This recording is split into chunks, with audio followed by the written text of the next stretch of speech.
I only moved in because the rent was cheap. I didn't think anything of it at first. I just wanted to change my light bulb. But when I climbed on the chair and looked up, there was a tiny red light blinking back at me. And that's when I realized someone had been watching me the whole time. All Tenny wanted was her own space. Nothing fancy, nothing soft life, just somewhere small and quiet where nobody would knock on her door asking for salt or money or small favor. She had just gotten a new job in Abuja, and the only thing stressing her was rent. Every decent apartment was either too expensive or already taken. So when one agent called her one evening and said, Madam, there's one left, oh, very cheap, but you have to pay today. She didn't even think twice. Cheap and available in this country. That alone felt like a miracle. The place wasn't bad at all. A small self-contained apartment, white walls, tiled floor, a tiny kitchen that could barely fit two people. But it was hers. She remembers standing in the middle of the empty room that first night, smiling to herself. Finally, peace. The first week felt normal. Work, traffic. She would come home, she would cook, she would sleep, and repeat the same thing. Tenny wasn't even trying to impress anybody. She wasn't filming or posting like influencers. She liked her privacy too much. She barely told people where she even lived. Only her sister and one close friend knew. So she felt safe, comfortable, like nobody even knew she existed. But small things started happening. Little things that she couldn't explain. Her sponge would change position in the sink. The bathroom lights would be on even though she remembered turning it off. Once, she came home and her window curtain was slightly open. She was sure she had closed it that morning. So she blamed herself. Oh, Tenny, you're just tired. Stop overthinking. When you live alone, your mind can play tricks on you. At least, that's what she told herself. By the second week, the feeling started. That strange feeling like someone was there. Like when you're walking alone at night and you suddenly turn around because you feel eyes on you. Even though nobody's there, she would be cooking and randomly glance behind her. Nothing. She would be showering and feel uneasy, like she shouldn't stay too long in the bathroom. But nothing. She even laughed at herself one night. See me, oh, acting like I'm in a horror movie, she muttered. But the feeling didn't leave.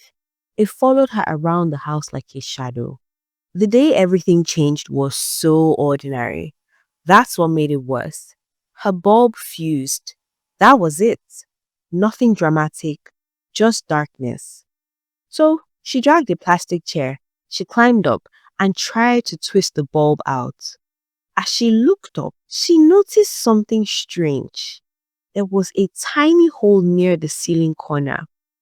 It was small, too small to be anything important, but something inside it flickered.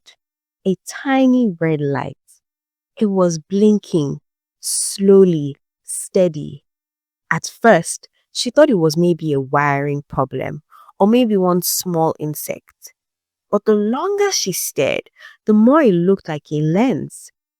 Her stomach tightened. She climbed down, grabbed her phone torch, and climbed back up. When she shined the light directly into it, she saw it clearly. A tiny black circle. It was glass. A camera pointing straight at her bed. For a few seconds, she just stood there, confused. Because your brain doesn't accept something like that immediately. It feels impossible, like a prank, like maybe you're misunderstanding. But then it hit her. Every time she changed clothes, every time she slept, every time she walked around in just a towel, someone had been watching, not guessing, not imagining, watching. Her hand started shaking so badly she almost fell off the chair. She climbed down slowly, like the floor might disappear. Then she looked around the room differently, not like it was her house anymore, but like it was a stage, like every corner was hiding eyes. Tenny called the agent immediately, but he didn't pick. She called again, nothing. Texted, blocked, blocked. That was when fear really entered. Because if it was nothing, why disappear? She grabbed a screwdriver and forced the camera out quickly. There was a small wire connected to the ceiling, and it was fresh. It was not old, it was not dusty.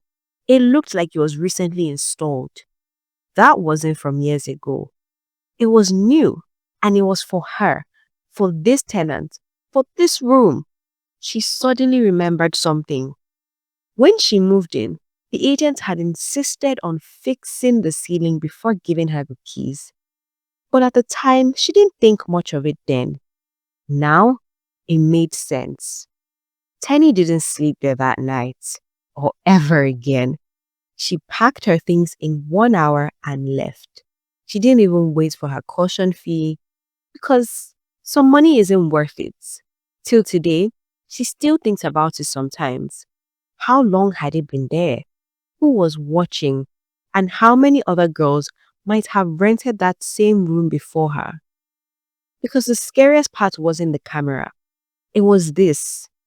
If her bulb didn't spoil that day, she might never have looked up, and she would still be living there, still smiling, still cooking, still sleeping, thinking she was alone, while someone else watched everything. So family, this brings us to the end of this story. Please make sure you give this video a big thumbs up. Subscribe to our channel. Many of you are not subscribed, so please subscribe to the channel.